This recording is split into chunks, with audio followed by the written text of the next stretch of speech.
The year is 1718, and a French-Canadian naval officer has just dragged 30 prisoners into a treacherous swamp to build a city. They cut cane along the riverbank with crude hand tools and built primitive shelters out of tree bark. Mosquitoes swarmed in clouds so thick you could taste them, and within months many of those men were dead. Most settlements would have been abandoned right then and there.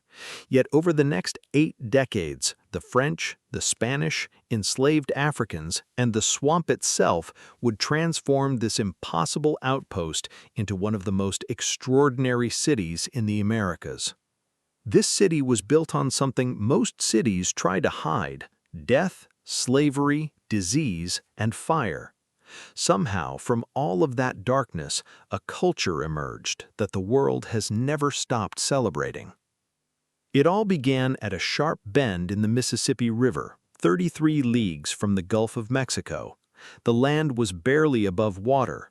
Behind the riverbank, nothing but swamp stretched to the horizon.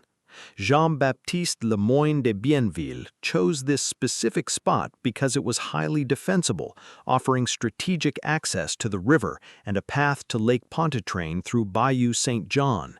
It was brilliant military thinking, but a terrible place to live. Bienville wasn't building this city for the people inhabiting it. He was building it for a con artist in Paris. A Scottish gambler named John Law had convinced the French crown to let him sell shares in the Louisiana colony, telling European investors that it was an untouched paradise of gold, silver, and unlimited opportunity. Propaganda paintings showed the colony as a lush European garden, causing share prices to skyrocket 2,000% in a single year. The reality was a nightmare. Bienville's men were living in mud huts, drinking contaminated river water, and dying of dysentery. In 1719, a massive flood covered the entire settlement. Workers refused to follow orders, and supplies from France arrived late or not at all. The governing council back in Biloxi tried to shut the whole project down, arguing that New Orleans simply wasn't viable in the long term. They were right. It wasn't viable, not without one terrible factor. In 1719, the first ships carrying enslaved Africans arrived across the river from the French quarter. Around 6,000 people were forcibly taken from the west coast of Africa, many from the Senegambian region, and brought to Louisiana during the French colonial period. Historians agree that without slavery, New Orleans would not exist. European contract workers died rapidly or left for better land, meaning only forced labor could keep people working in these brutal conditions. Enslaved Africans built the levees, dug the drainage ditches, cleared the dense forests, and raised the buildings that turned a swamp into an empire. When the financial bubble burst in Paris in 1720, share prices collapsed, and John Law fled France, leaving the colonists abandoned. But the city didn't die. In 1721, a French military engineer named Adrien de Pouget was ordered to draw up plans for the settlement. He designed an orderly 11 by 7 block rectangle carved out of the wilderness, featuring straight streets and uniform lots surrounded on all sides by swamp. He named the streets after French royalty and Catholic saints: Bourbon, Chartres, Royal, and Toulouse. At the center of the grid, facing the river, Pouget placed the public square, the Plaza de Armas, and a small church was built nearby on the exact spot where the St. Louis Cathedral stands today. When a powerful hurricane struck in 1722 and leveled the provisional huts, it actually helped Pouget properly survey and enforce his rigid grid. The modern French quarter is that exact grid, virtually unchanged for 3 centuries. 6 years after the city's founding, Louisiana officials adopted the Code Noir, or the Black Code. This set of laws defined the colony's relationship with slavery, religion, and race. It was deeply contradictory.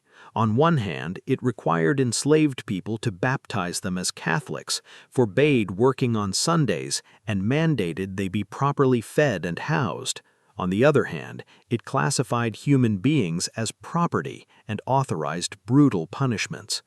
However, establishing Sunday as a day of rest had an unintended consequence. With Sundays free, enslaved people began meeting in an open space just beyond the city walls on the backside of Rampart Street. They started doing something never seen anywhere else in North America. They played their music. This clearing became known as Congo Square. Every Sunday, enslaved and free people of African descent gathered to drum, dance, sing, and trade goods. Under French and Spanish rule, these gatherings were tolerated. Enslaved individuals set up vibrant markets, and some even earned enough money to buy their own freedom through a Spanish legal process called coartación. Groups organized by ethnic heritage, Senegambian, Congo, Yoruba, each took their own area of the square. Musicians played bambula drums made from gourds and banzas, an ancestor of the banjo. By 1819, these gatherings attracted up to 600 people. In Protestant colonies, African language and music were systematically suppressed, but in Catholic Louisiana, African culture thrived. The rhythms that echoed through Congo Square are the direct ancestors of ragtime, blues, and jazz. Meanwhile, the city continued to battle the elements. The old Ursuline convent, completed in 52 years, survived everything. The Ursuline nuns arrived in 1727 to run a hospital and a school for girls, walking straight into a disaster zone. To stabilize the population, the French government had been sending shiploads of women from poorhouses and prisons. An earlier group of young women had arrived with their possessions in small trunks called cassettes, earning them the nickname the Casket Girls. Local legends still claim their trunks contained vampires and that the third-floor shutters remained nailed shut to keep them inside. In reality, the nuns ran the colony's first hospital, educated girls of every race, and nursed the sick through deadly epidemics. Then came the tragedy of Good Friday on March 21, 1788. The Spanish Army's paymaster lit 60 tall tapers at a private altar in his home. The candles caught the drapes, and within minutes, the flames reached the roof. Strong winds drove the fire through 18 blocks of tightly packed wooden buildings. Because it was Good Friday, the priests refused to ring the church bells, leaving the city without an alarm system. The fire raged for 5 hours, destroying 80% of the city's structures, including the church, jail, and army barracks.